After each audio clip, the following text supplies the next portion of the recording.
Hey guys, welcome back to my channel. If you're new here, my name is Beth. I am a 37-year-old attorney living in the DC area with my husband. And for today's video, I have another very exciting swatching video, and that is going to be of the new Viseart London Étoile palette. So you may remember from last year that Viseart released the Paris Étoile palette, and I believe their full name is still Viseart Paris. That's their website and everything, so it would make sense that they started out with Paris. I do have a swatch video of this palette as well as an eye look. So they released this palette last year, but this year of course we have the London Étoile, and we also have the San Francisco Étoile. And I think the owner, I think her name is Anastasia Sparrow, and I believe she is from San Francisco or has lived there. So San Francisco is also very meaningful for her. So I purchased both of these during the Beautylish gift card event, which, if you're not familiar, Beautylish has an event where you get a $20 gift card or store credit for every $100 worth of items that you purchase. And normally I don't take advantage of that sale because a 20% off sale, for example, like they have at Sephora, is a better sale, obviously. But I was able to kind of hit the $200 mark right on the head with these two palettes, which are each $30. And then I also purchased the Sonia G Smooth Buffer Brush, which retails for $70. And Sonia G is a brand exclusive to Beautylish, I believe. So I picked up that brush, and then I also purchased the Hindash Beautopsy palette. And you can purchase both Viseart from their own website, and you can purchase Hindash from his website. They have also started stocking at Beauty Bay. The price is slightly better at Beauty Bay. I think the shipping cost from Hindash's website always kind of held me back, but I did finally pick this up because, like I said, I would be getting $20 back effectively. So I don't know, soften the blow a little bit. And then with the Viseart purchase, I don't know if it was $50 or $60 worth, I got a free eye primer. So I believe this is the same eye primer that, yeah, it even has the BoxyCharm writing on the inside, which is interesting. I don't know if the primers that Viseart sold directly from their website also had this. I imagine they did. But that only lasted through January of 2021, which makes me kind of question how old this product is. But anyway, this is an unopened primer. I do have the same primer. I think I also probably got this from like a BoxyCharm sale. So it does have a 12-month best after opening. So I do my swatches on a primed arm. That is the texture, just for reference. It's a very kind of silicone-y type primer. It doesn't really have any kind of color or anything to it. So I will be using that on my arm, and it is in a nice squeezy tube, so it's easy to dispense that way. So I'm getting a little ahead of myself talking about how I do my swatches, but anyway, I just thought I would mention that because it was a gift with purchase. So as I mentioned, today's video is going to focus on the London Étoile, but let me know if you'd like to see a similar video for the San Francisco Étoile. Just to give you a little bit of background about this kind of series, it says our Petite Pro City Night Collection. So Petite Pro is like the size of this. I also have, for example, this Midsummer palette, which is the same general format, but it wasn't in this what they're calling their City Night Collection. So it says our Petite Pro City Night Collection, inspired by our gloriously classic Paris Étoile palette, which of course is this one, is our romantic new series capturing the vibrancy and vitality of the chicest cities on Earth. Each curated palette is home to a whistle-stop tour of the avenues and arrondissements of the cultural heartland which inspire, inform, and instruct our aesthetic. With hues to evoke blissful memories of bustling boulevards, beloved boroughs, and the chameleon cultures in our world. Join us on our twilight stroll through sublime, sensual cities. Okay, so let's talk about what they say about the London palette. So it says, electric and eclectic, edgy and eccentric, London is the magnificent metropolis where hallowed and hushed meet subversive and seditious, and royalty rubs shoulders with rebels. This warm and wild curation of richly resplendent hues, regal purples, glittering golds, and velvety merlots are a nod to the rich tapestry of a city that has been renowned for its cosmopolitan charms for centuries. All right, so I'll save San Francisco if I do a second video on that, just in the interest of time. But I did want to mention that the London palette is especially significant for me because, as I've mentioned in some videos, my husband is from London, and so I have a great deal of affection for the city, and we do plan to go back this Christmas. I do have kind of a slideshow video on my channel of our trip in Christmas of 2019, if you'd like a little taste of what Christmas is like in London. So yeah, I don't know how much this year's trip will be different. Of course it will. There's obviously a different monarch and government in general, but anyway, we'll see what COVID has done to London, I guess. So I do have a good deal of familiarity with the city, obviously not as much as my husband or anyone who lives in London permanently, but I have gone several times. I studied abroad there, etc. San Francisco we have been to once, so I don't have as much a familiarity with it, but just to quickly give you a little taste of it, I like how they have added, you know, stars and foil and everything to these palettes. So this one is kind of a warmer neutral palette with a pop of turquoise and orange. So that is the San Francisco palette. And I do like how they have gone to this style of packaging where it's just a little sleeve.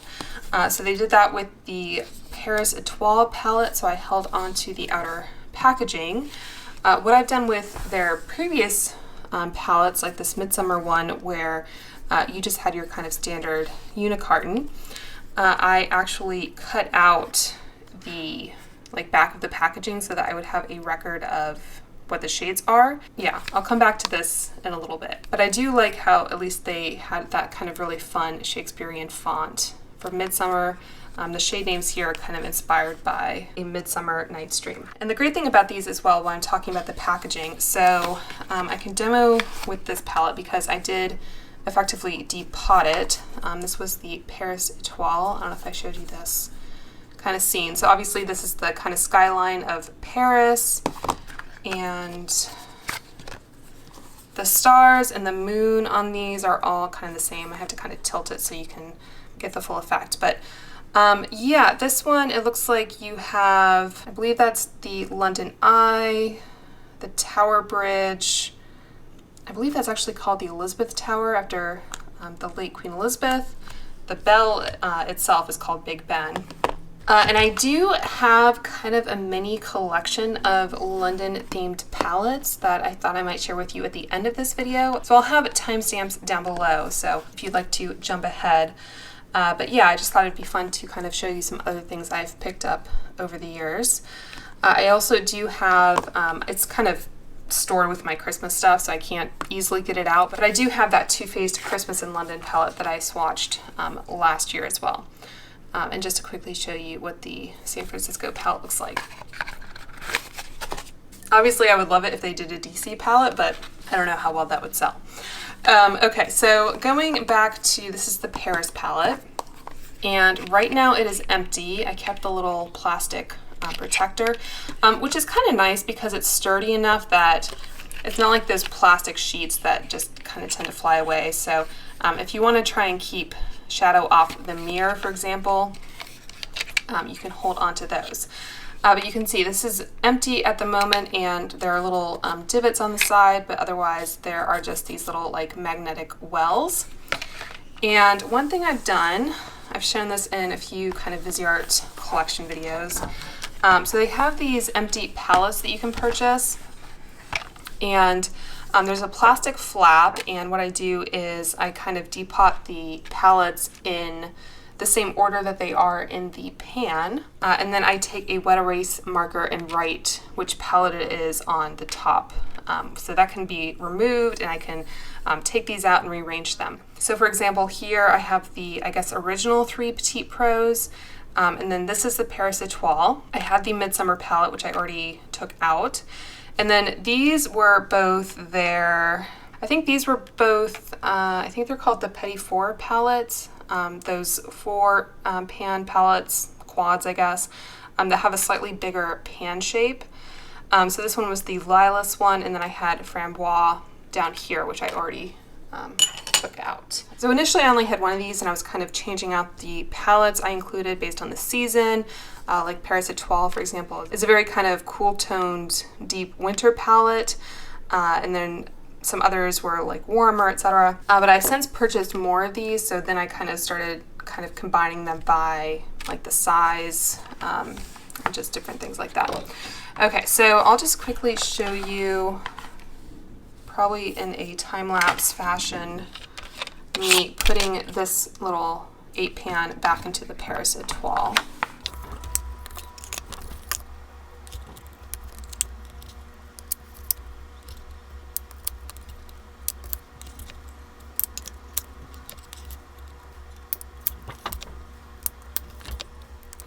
All right, so there we go.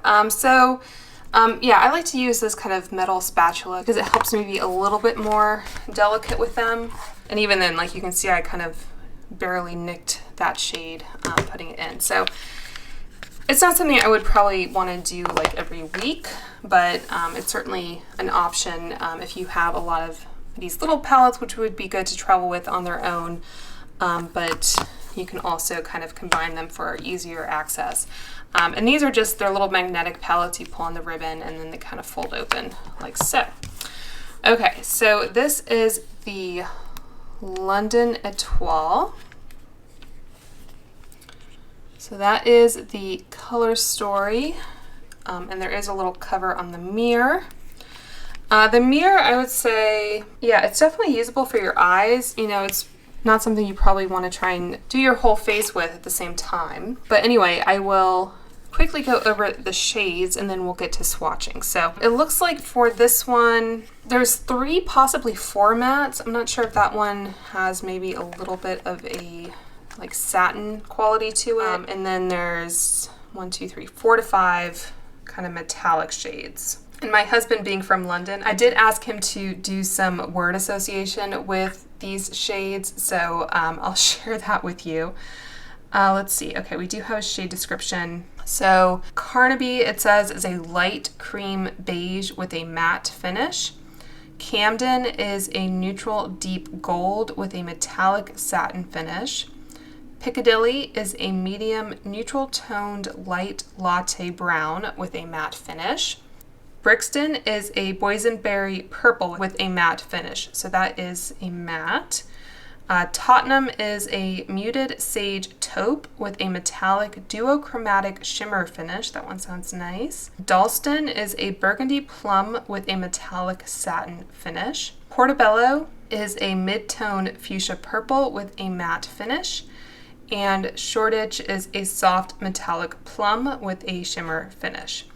And it also has kind of suggested uses for all of these, so I'll try to share that as we go through. But as I promised, I'll just give you my husband's kind of quick takes, if you will. So if you've never, I don't know, seen some of my videos before, you may not appreciate that I do love a good theme, and especially with either like travel themed palettes or like I did one that was kind of centered around women's history. I don't know, I kind of geek out over that kind of thing. So anyway, these are my my husband's quick takes. So Carnaby, he said, how corporations and capitalism break an exceptionally cool market road, now just full of mainstream shops. So Carnaby is a street in central London, and I did include the kind of light display that they had in my Christmas video, so you can at least get a flavor for what it looks like at Christmas. Really kind of cool area, but yeah, it is a lot of mainstream shops now. Camden, he said, it was weirdos with spikes on their head. There was a club, I think, called the Underworld that he used to go to, and it was underneath the World's End pub. That's Camden. So Piccadilly is in the center of London. It's kind of the equivalent of Times Square, but I think they're not really all that comparable. Piccadilly Circus, I'm sure you've seen it in a lot of movies and that kind of thing. Brixton, he said, used to be a bit rough, but it's been gentrified. Tottenham, he said it was a crap football team, so apologies to any Tottenham fans out there. Dalston, he said, used to have raves in the 90s. Portobello is home to a famous market. There's a song about Portobello Road in Bedknobs and Broomsticks, which is a old Angela Lansbury film. Portobello Road, Portobello Road, street where the riches of ages are stowed. So I thought whoever named these, I mean, Portobello is famous in its own right, but that combined with this shade Eglantine, which apparently is a flower, and that is in a monologue in A Midsummer Night's Dream. The Angela Lansbury character in Bedknobs and Broomsticks is named Eglantine, and there's a song, Eglantine, Eglantine. What's your name? Miss Price. No, your first name, my dear. Eglantine. Eglantine. Eglantine, Eglantine. So anyway, so I have this little conspiracy theory that whoever named these shades is a Angela Lansbury fan, which I would obviously approve of. So anyway, so that's Portobello, and then finally we have Shoreditch, which he didn't have much to say about. So I did a little kind of Wikipedia research, and I learned that in the 16th century, Shoreditch was an important center of the Elizabethan theater, which, you know, you can just keep this here as an ongoing reference. And it has been an important entertainment center since that time. Today it hosts many pubs, bars, and nightclubs. So in 1574, the city authorities banned the building of playhouses in the City of London area. Consequently, theaters were built in the suburbs beyond its jurisdiction. The first of these came in 1576 when James Burbage built the first playhouse in England, known as the Theatre. It was the first permanent dedicated theater built in England since Roman times. William Shakespeare lived nearby, and his early plays were first performed in Shoreditch at the theater and at the nearby Curtain Theater, built the following year. And it says, Romeo and Juliet, Henry V, and an early version of Hamlet were first staged in Shoreditch. Shakespeare's company moved the timbers of the theater to Southwark at the expiration of the lease in 1599 in order to construct the Globe. The Curtain continued performing plays in Shoreditch until at least 1627. The suburb of Shoreditch was attractive as a location for these early theaters because, like Southwark, it was outside the jurisdiction of the somewhat puritanical city fathers. So anyway, so I thought that was really interesting. And I did go back and look up Shakespeare in Love, which, if you're younger than I am, may not be a movie you've seen perhaps, but it was I want to say, was it 96? 98, I was close. So old Gwyneth Paltrow and I think it's Joe Fiennes is how he pronounces his name. And then also Judi Dench was Queen Elizabeth I, had Geoffrey Rush, Colin Firth, Ben Affleck, so lots of great characters. But I was curious because I remember the name Burbage, but apparently the character in that movie is playing the son of James Burbage. I think the character in Shakespeare in Love is Richard Burbage. So anyway, so I just found that kind of interesting. Okay, so I think that is it for kind of all the trivia and everything like that. So I'll just quickly go over my kind of swatching method. So I'll be using a primer, like I mentioned, the Viseart one. For shades that are metallic, I will dampen the brush using the Tarte Maracuja Miracle Mist. And the brushes, I have several Rephr brushes here. I have 3 of the Rephr number 2 brush, which is a little natural hair shader. So I use these for the mattes. And then for the metallic shades, I have the Rephr number 21 brush. So I try to keep one dry and one for damp swatches so that, you know, I keep it kind of distinct in that way. But yeah, this is the Rephr number 21. I think this is a mix of natural and synthetic. And to clean off my brush in between swatches, I have the Sigma Switch. So it's like a little silicone matte there.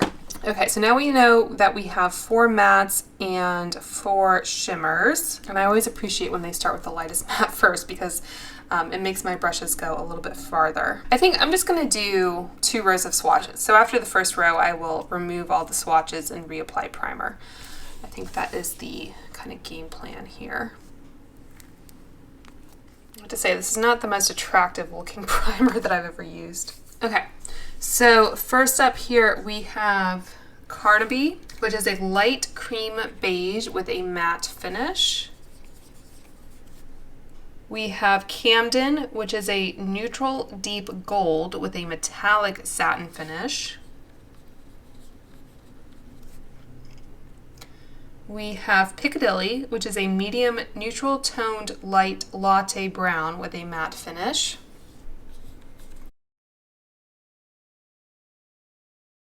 And then finally we have Brixton, which is a boysenberry purple with a matte finish.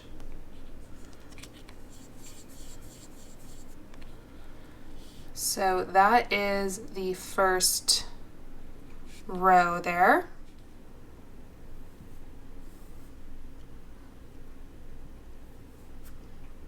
And these, I mean, that's just like one pass. Let's see, about here, I think.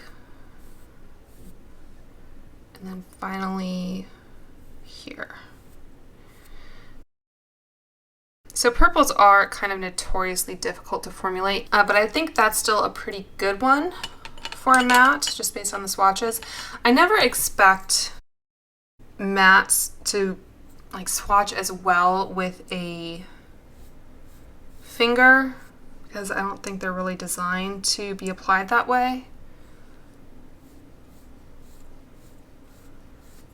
But yeah, that is very smooth for both. This one, it says it can be worn as an all-over lid color for light to medium complexions or used to add brightness to the inner corners of the eyes and for highlighting the brow bone for all skin tones. I think for super rich complexions, that might still be a little bit light. I think maybe if you are more medium tan, you could use that as a highlight shade. I like to use a shade like that for setting my primer because it's fairly close to my skin tone, and also for kind of blending out the crease if I need to. Okay, so the next one is Camden. It's a neutral deep gold with a metallic satin finish. So this is a dry brush. I think that Viseart has changed its metallic formula in recent years. I used to struggle, as this is not applying well on a dry brush. I used to struggle a bit with their kind of metallics. Like I used to have the, oh gosh. I mean, I've tried their like Tryst palette. Was it the Golden Hour palette? I had the all shimmer, I'm blanking on the name. But anyway, yeah, so I've been trying their formulas for several years now, and people used to say, and I think still continue to say, that Viseart is not, it doesn't swatch well like some brands do, so wetting the brush. So you shouldn't really judge it based on swatches, which kind of makes this whole exercise a little pointless, you would think. But I find that, to give my kind of elevator pitch here for this type of video, doing brush swatches, I think, as we'll see, is different than a finger swatch. And I think, with some formulas and shades, you want to use a finger, some you want to use a brush. I always use primer because I always use primer on my eyelids. So this is just kind of a way to experiment with different application methods for different formulas. So for this one, it says this burnished gold can be used as an all-over lid shade or used with a mixing medium for a high shine metallic finish, which is interesting. I don't think I have a mixing medium, but I think, you know, like a spray like this kind of serves the same purpose. Yeah, use a mixing medium for high shine metallic finish. Use in the corner of the eye for a pop of brightness, and mix in with other hues to lighten the shade or deepen for a myriad of shades. That's really interesting. So just to draw your attention to kind of the formulation of this shade, and I'll do a kind of close-up at the end so you can see how the swatching process has affected the shades. But yeah, you can see that one almost like, I don't know, it has that really kind of silicone-y effect almost, like just, you know, using it for these few swatches. So I think that's different than kind of the more traditional shimmer formula they used to have in all of their palettes. And Viseart has changed as a brand. I mean, not in a bad way, but I think they started off being more like artist focused. So this is the, yeah. Definitely applies beautifully, and I always have appreciated Viseart's mattes. In fact, one of my favorite kind of fixing palettes is this Neutral Mattes. And this used to be a palette that like all the shades were kind of fixed, but they did at one point start releasing them in a format where these can be popped out as well. And now they have like mini versions of this. So this is just like a great, this is the Neutral Mattes, by the way, if I didn't say. Great all matte formula to kind of round out or fix an eye look if you need it. So I keep that close at hand. And that is, I haven't obviously played with it yet, but that is kind of how I'm thinking I may use this palette from Hindash. So yeah, just to kind of fix and round out a look. Hindash's formula will obviously be somewhat different. I'm not sure how different, but Hindash also markets his as being for use on the eyes and face, so I think the pigment might be slightly different. So Hindash is obviously a makeup artist, and like I was saying, I think Viseart started off kind of catering more towards makeup artists. You know, they would come out with those all matte palettes and all shimmer palettes because as I've said in previous videos, if you're a makeup artist and you're doing looks for film or whatever, then you need to make sure that there aren't any kind of stray sparkles that could catch the light, especially if you're doing kind of any kind of, I don't know, historical look where you want everything to look very natural. So yeah, that is the first row. Everything applied very beautifully. Just to kind of recap here, we have Carnaby, finger brush, Camden, finger dry brush, wet brush, Piccadilly, finger brush, and Brixton, finger and brush.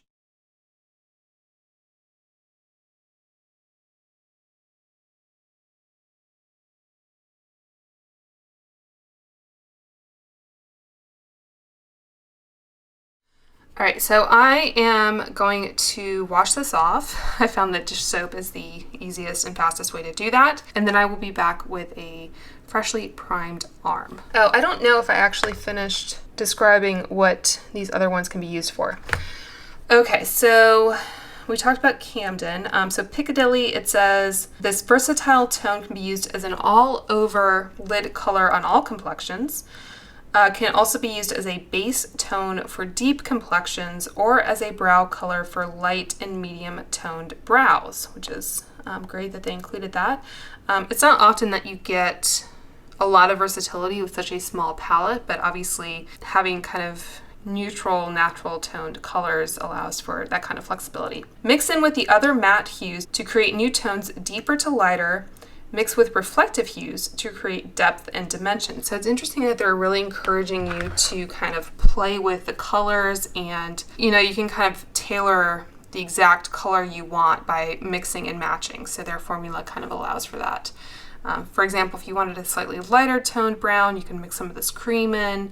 And if you wanted a deeper kind of more purpley brown, obviously you would mix that color. Okay, and with this Brixton shade, it says use this rich plummy burgundy hue as a wash of color all over the lid, or build up and concentrate the shade in the outer corners of the eye for depth and dimension. Use as a crease tone to add depth and dimension.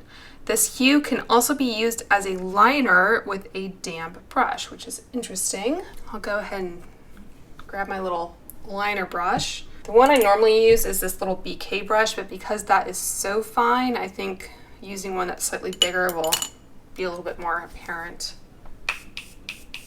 I seem to recall doing this for the, I guess the Paris palette was the last one.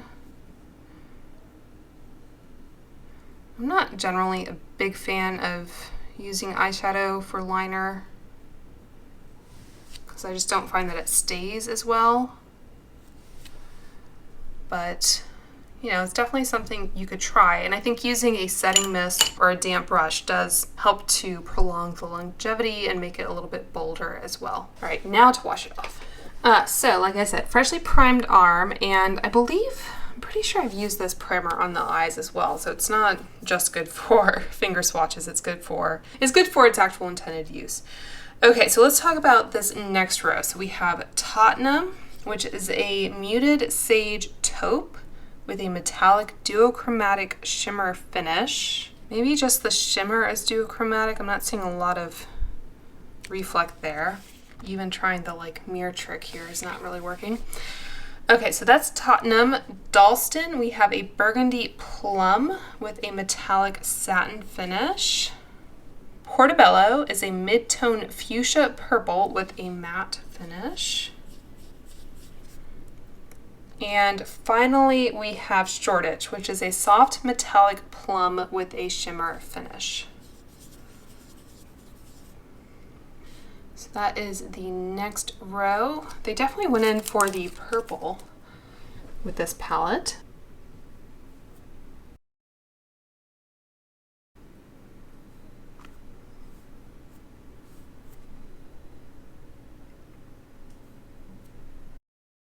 I think, as I always say, like the first row of swatches is usually better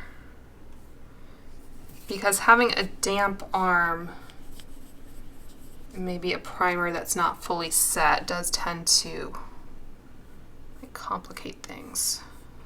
Just try and smooth that out a bit. So like I said, purples are kind of notoriously difficult to formulate, but I think that initial swatch was kind of my fault more than the shades. Okay, so let's go in for the brush swatches. So Tottenham is a muted sage taupe with a metallic duochromatic shimmer finish. That is the dry swatch.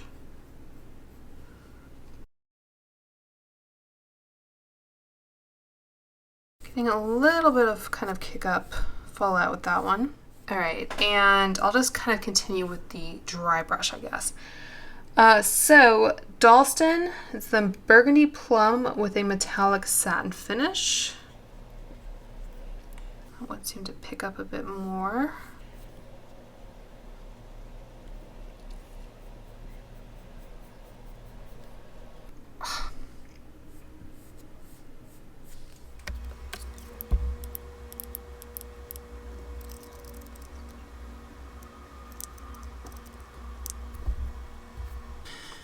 Okay, so one of my lights decided to go crazy and change its settings on its own, so hopefully the lighting isn't too different from what it was. Apologize for any differences here. Okay, so that one was Shoreditch. Okay, so those were dry shimmer finishes. Yeah, we only have one matte here. So this is the one that didn't do too well with the finger swatch.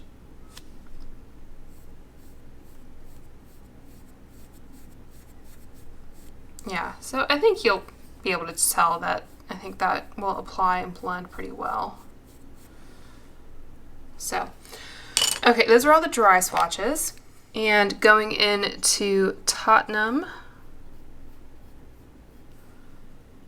with the wet brush. Still not really picking up the most. So I think what I meant to tell you is that with shimmers, a lot of times I like to use a brush to kind of get the outline of where I want the metallic to go and to make sure that I have a good coverage. And then if I need to kind of amp it up with a finger, I can do that afterward. And if you do have nails, you can buy sponge tip applicators, the kind that usually come in, for some reason, either drugstore or luxury palettes. So those are also great at picking up product and applying it. So that is definitely kind of how I would recommend applying these. So finger swatches do sometimes have more fallout because you're kind of picking up more product. So if you're concerned about that, if you're using darker colors or whatever, you can obviously do your eye makeup first. So going back to Tottenham, it says this one can be worn as an all-over lid shade on all complexions. Use in conjunction with a mixing medium to foil the hue for extra depth and reflectivity. Can be used as a liner with a damp brush. They're really going on this liner thing here, aren't they? And it's interesting that they're saying that for both metallic and matte shades. All right, so I just try to pick up.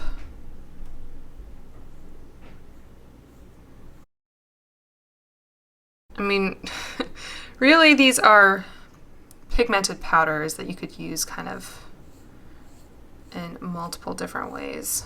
I mean, that definitely kind of concentrates the color. Let's see. Mix with the matte hues to create more shades, as well as define with all over lid and a pop of berries tones.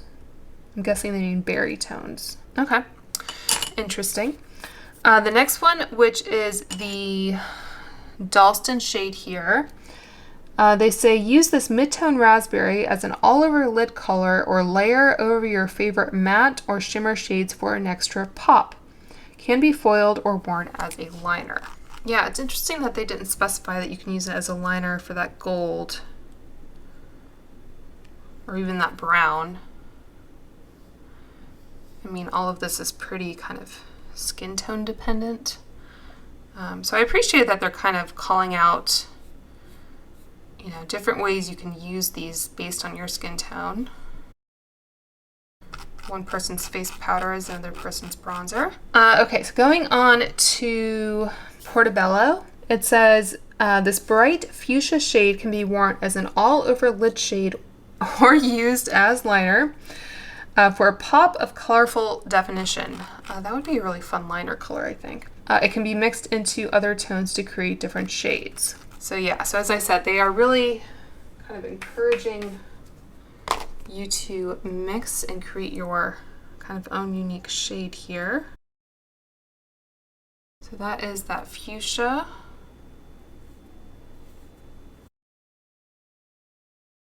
And I think just based on the thumbnail for my Paris Étoile palette, they said similar things about the liner, which is why I did those types of swatches. Okay, and then the last one here, so we still need to do a damp swatch.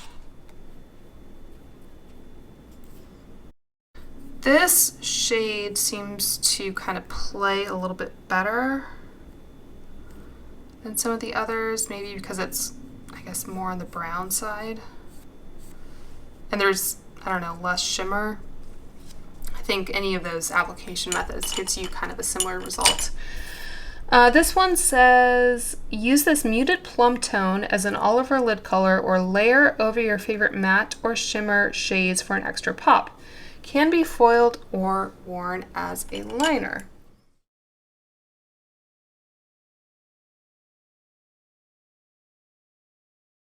Okay, so that is kind of round 2 here, or row 2, I should say.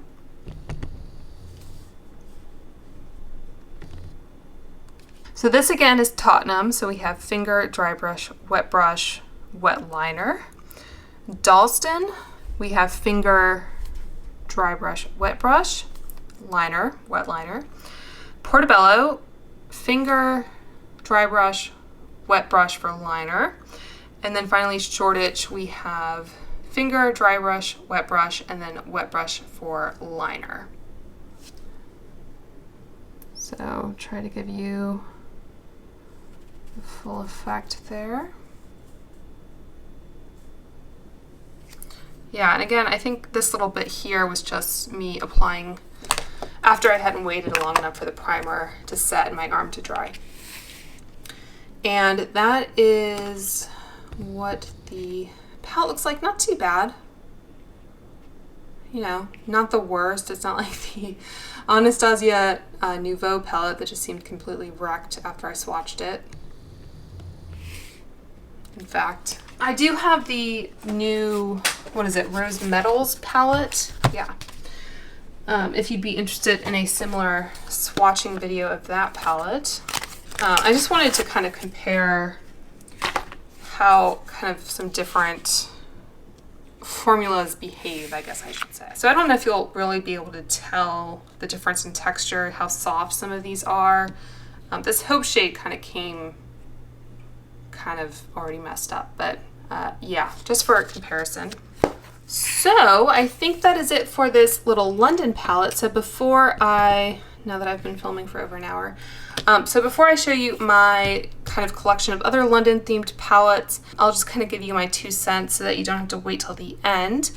So yeah, so I think $30 is a great way to try out Viseart. I think these palettes are fun, obviously very good for travel. You can kind of mix and match them if you've collected a few. I think you can sign up for, I think Viseart has some kind of discount program.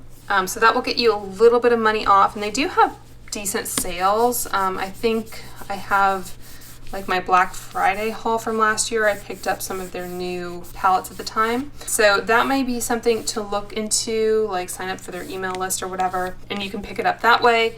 I think their free shipping threshold is a little high. I think it might be around $75. So that isn't ideal, but I think Beautylish's free shipping is only like $35. So you could pick up one of these, and I don't know. I always look at like cotton rounds if I need to make up for free shipping. But yeah, I think, you know, these could be a cute stocking stuffer if that's kind of your budget for that, or just like a little gift for a friend. You're getting really kind of high quality eyeshadows that are fun. I think this especially is a really kind of, I don't know, fairly different color story. Looks a little bit like Petite Pro 1, actually. So yeah, so I think with that fuchsia, it is much more kind of bright in tone. Like, I don't know. There's some similarity there, but I wouldn't say it's like a super repetitive palette or anything like that. And of course you get the fun packaging and the names as well. I hate it when makeup brands don't actually name their shades. Okay, so that is it for this palette. I bet you didn't think it was possible to film an hour-long video about a $30 8-pan palette, but here we are. Which is one reason I didn't want to try and do both the London and the San Francisco palette in one go. Hashtag long-form content. Hashtag I'm actually an introvert in real life. Okay, so let's talk about, I'm not sure how much of this I'll get in frame. So this is an old, it's actually like a cult beauty box that I think Wayne Goss curated, but it came with a nice kind of sturdy magnetic box. So I kind of put in a lot of my, I don't know, sentimental kind of collector pieces, and not all of these are kind of London specific, but the London palettes don't really fit into another category. And yes, I do have like different bins of makeup that I collect. So obviously we have this Essence London palette. I filmed a swatching video of this one. This is definitely on the more affordable side. It should, I think, still be available. You can see some of the embossing survived, but not all of it. That I think is supposed to be a teacup. That was, I think, the London Eye, and I can't recall if there was special embossing on any of the other shades, but yeah, that is the Essence palette. I also have this Lancome Audacity. You see what they did there? City is in brackets. Audacity in London. I think the initial one they released was Audacity in Paris, which would make sense because Lancôme is a Paris-based brand. This one, I don't think this one had shade names, which is unfortunate. Yeah. Okay, so yeah, so this one was Audacity in London. It has kind of a cool, it's not reflective, case isn't doing me any favors. Yeah, it had kind of a cool etching almost. So I don't think I really ever used this. I just kind of got it as a collector's piece. And yeah, looks like it had a dual-ended brush and then the same kind of embossing. I think that peels off, but I would probably keep it. It's basically the same as what's on the cover, but still. And the shades aren't, are you not gonna close, really? Well, terrific quality here on Lancôme's part. Brush feels pretty soft. But anyway, the shades on this one are Queen's Lace, Trenchcoat, Woody Bar, Rich History, London is Callin', apostrophe, Purple Queen, Fresh Garden, Misty Morning, Steel, Rainy Afternoon, Purple Pageantry, Midnight Purple, and then we have Midnight Haze, Garden Rose, Soho Lights, and Tower Bridge.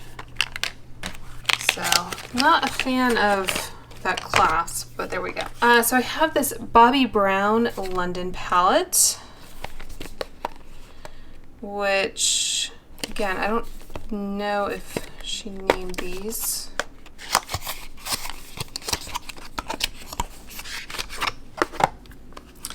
City Collection 25th Anniversary Edition. So they must have had a New York and a Paris palette as well. And yeah, I just thought this was really cool. It has the gold foil, the woman in the trench coat here. It has Hanes down at the bottom, so I don't know if that was the artist. And yes, okay, so we had a 4-piece quad. You can tell I kind of just got these for the collector value. Has a mirror, and then is that as far out as it goes? No, it slides. That's pretty clever, really, as a design feature. So, yeah, that is this palette. Kind of a, it looks like, what does it say what they are? Shimmer Wash Eyeshadow Blush, and then also just eyeshadow. It says Pale Cream, Nude Peach, Nude Shimmer, and Rich Navy. So, I don't know if that's supposed to be the only shimmer, and then that's the shade Nectar. But yeah, that was just my little collector's purchase. I also have this Stila, Lovely in London. I don't know if that was around the time of the Olympics or we just randomly have like a volleyball player. So this one I did get some use out of, and obviously I wouldn't use this now, but it does have a cream blush that at least doesn't seem to be growing anything. It says, appear in your own colors that others may know you, British proverb. And it looks like we have the shades Notting Hill, Duchess, Castle, Tower Bridge, High Street, and Primrose are the shades. So that is that little Stila palette. Okay, so we have this Body Shop British Rose palette, which I guess I'm counting as a London themed collection. So it looks like you had 2 blushes and 6 eyeshadows. Also had a mirror. Just says the timeless harmonies of rose tones and smoky hues captured in a special edition eye and cheek palette for an instant day to night glow. I believe the Body Shop is a British based brand, if I'm not mistaken. It was made in Italy. But yeah, they had a whole like body care line. I don't even know if they still have makeup. But they had a British Rose body care line, which I was not actually a huge fan of. The scent kind of smelled like, I don't know, bug spray to me. So I picked up that palette anyway. And then I think everything else here is from the ZC, well, not this one, the ZC and British Museum collection. So when I studied abroad, I was like literally 2 blocks from the British Museum, so I do have kind of a special place in my heart for it. So yeah, this wasn't the entirety of the collection, but we had this luxury satin lipstick. ZC is actually a Chinese brand. So the British Museum obviously has a lot of Egyptian art, and they really did a good job with their packaging. And yeah, hopefully you'll be able to see that there's kind of like, I guess, hieroglyphics or something kind of embossed in the lipstick. This you may be able to get still. I think ZC sells some things on Amazon, so I'm not sure if this collection is still available. I'll link it if it is. And then we have the, I think this is called the Gadsden cat or something. I don't know if that's the expiration date. That'd be funny if it were 2022, 12, 17. Obviously, I just kind of hold on to it as a collector. I don't care if it's expired. But yeah, you can see how they have this like beautiful kind of like almost enameled quality to their packaging. And, ooh, this one, yeah, that one shade kind of suffered a little bit. Yeah, and even like that kind of flyleaf is kind of really special. I think this is, yeah, it's magnetic as well. So yeah, so their makeup, I mean, it's not, I wouldn't say it's like drugstore price, but it's definitely, I think, pretty affordable for like at least the quality of the packaging. I don't know that the formulas have amazed me, although I seem to recall like Hannah Louise Poston talking about their lipsticks. I never used the lipsticks because I wanted to kind of preserve them and all the embossing, but yeah. This is, what is it? Oh, it even has like special stuff on the side of the box, like different art. This is the Refreshing Silky Powder. So it has a little sponge and then, yeah, just a little tray. So obviously I got this for the packaging. Yeah, and I don't think I mentioned, I meant to earlier as I'm putting all this back. I think this Audacity in London palette was from the era when Lisa Eldridge was at Lancôme. She was like a creative director or something. It was around that time. I'm not sure if she had any role in this particular palette. And of course, I wouldn't blame her for any packaging issues. But I just found that kind of an interesting connection, given that she is obviously so interested in makeup history as well, and she has a vintage makeup collection. I think she actually bought at auction a lipstick that Audrey Hepburn wore. So that is it for my little kind of London themed makeup collection.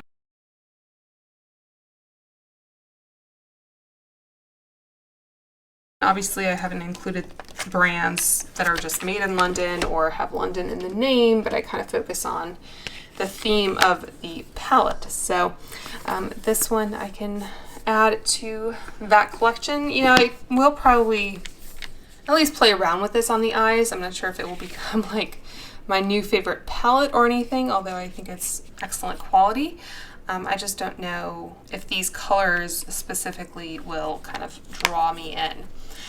So I hope you enjoyed this kind of deep dive into this palette and some other little tidbits along the way. Give it a thumbs up, please, if you enjoy long form content, because we're a dying breed on this platform. And please do subscribe as well if you enjoy excessively long videos like this one. So yeah, so I hope you guys are all doing well and staying safe, and I will talk to you soon. Bye. How do you pronounce Southwark? How do you Southwark? Southwark? Yeah. Southwark. Southwark? Southwark? Southwark. Southwark? You can say Southwark, you're American. But Yeah, but I can't say that, oh, I know so much about London and then say it wrong. you can say Southwark and then, or as I'm told, or Southwark. Google how to pronounce Southwark. I believe you. I'm going to see what they say. I might be saying it the London way. Well, wouldn't that be the correct way? It's called Southwark. No, I believe you. But it's Shoreditch, right? Huh? Shoreditch? Shoreditch. What more do you want to know? I want to know everything. Carnaby, Camden, Piccadilly, Brixton, Tottenham, Dalston, Portobello, and Shoreditch. That's and Southwark. It's one of those things that if you've never lived there, you'll never know. Wow. How would you fucking know?